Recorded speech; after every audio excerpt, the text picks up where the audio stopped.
Hey kids, welcome back to the Apocablog. Day, day 1426 of noticing a pattern here.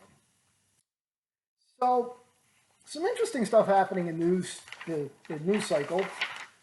Um, Chinese state propagandists gush over tenacious man Joe Biden. Chinese media jokes Beijing is for Biden City. The Chinese yuan, whatever the fuck it is, rallies to a 28-month high on the prospect of a Biden win. Oddly enough, Iran actually got it right and said Americans lose with the current election result. And all of this is happening. As all of this is happening, House Speaker Nancy Pelosi asked her colleagues to re-elect her for another 2 years because she did such a fabulous job losing fucking House seats. But to be fair and give credit where it's due, she is stealing an election for the Democrats. So I guess maybe there's some merit to her to her being left in place.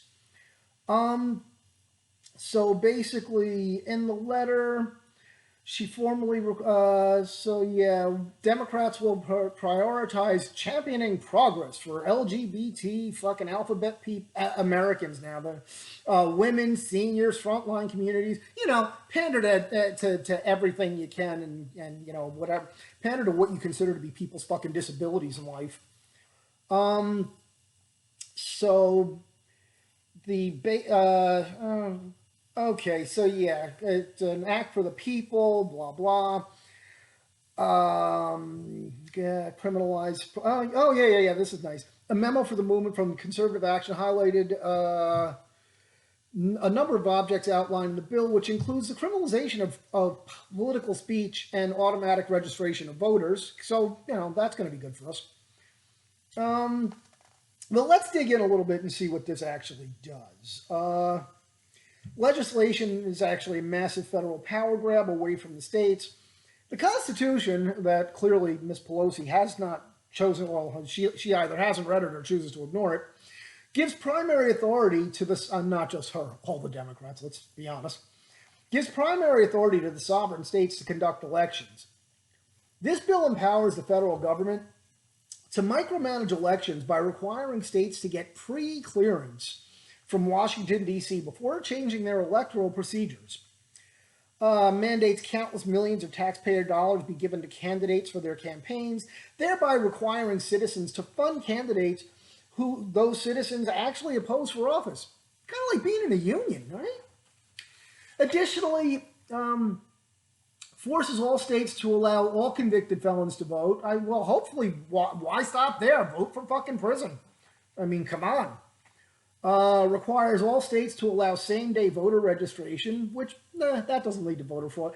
Oh, well, yeah, we can just go to state to state to state and register and vote. Why not? Makes it difficult for a state to discover if a voter is voting in another state. Yeah, of course, because it's the same fucking day. How are you going to know?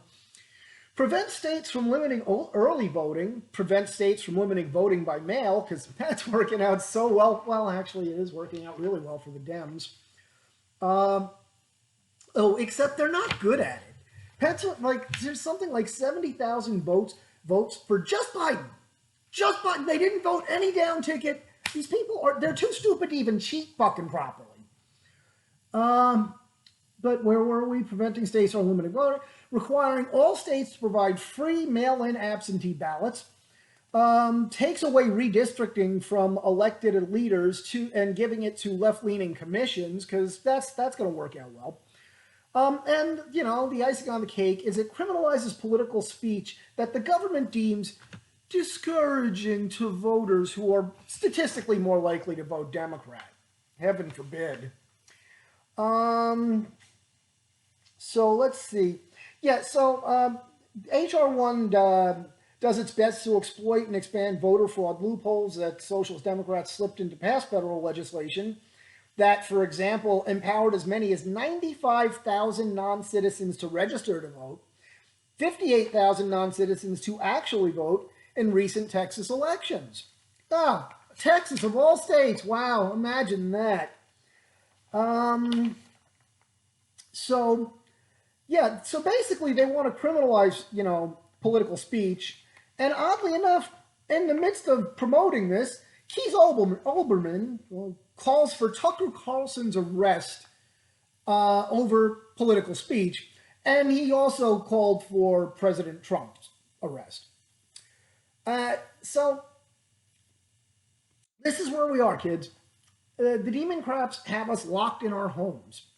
For those of us that still have homes, homelessness is out of control due to out of control politicians arresting citizens for trying to work, pay bills, feed themselves.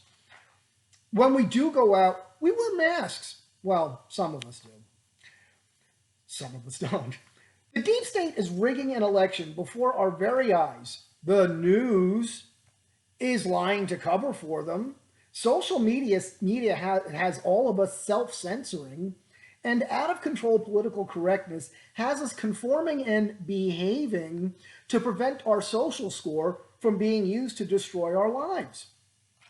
Now, what exactly is the fucking difference between us and China? Just pick one, two, anything you can throw at me here. Look, again, they're doing it in front of you. This isn't a game. This isn't like, there's no reset if they accomplish this goal. So again, I posted a list of important people to contact during this, constitutional crisis they're creating. I will attach it under this video. You need to call people up and start screaming, because the only other option is going to be that. And by the way, if you think they're going to stop with limiting your political speech, they're going after that next.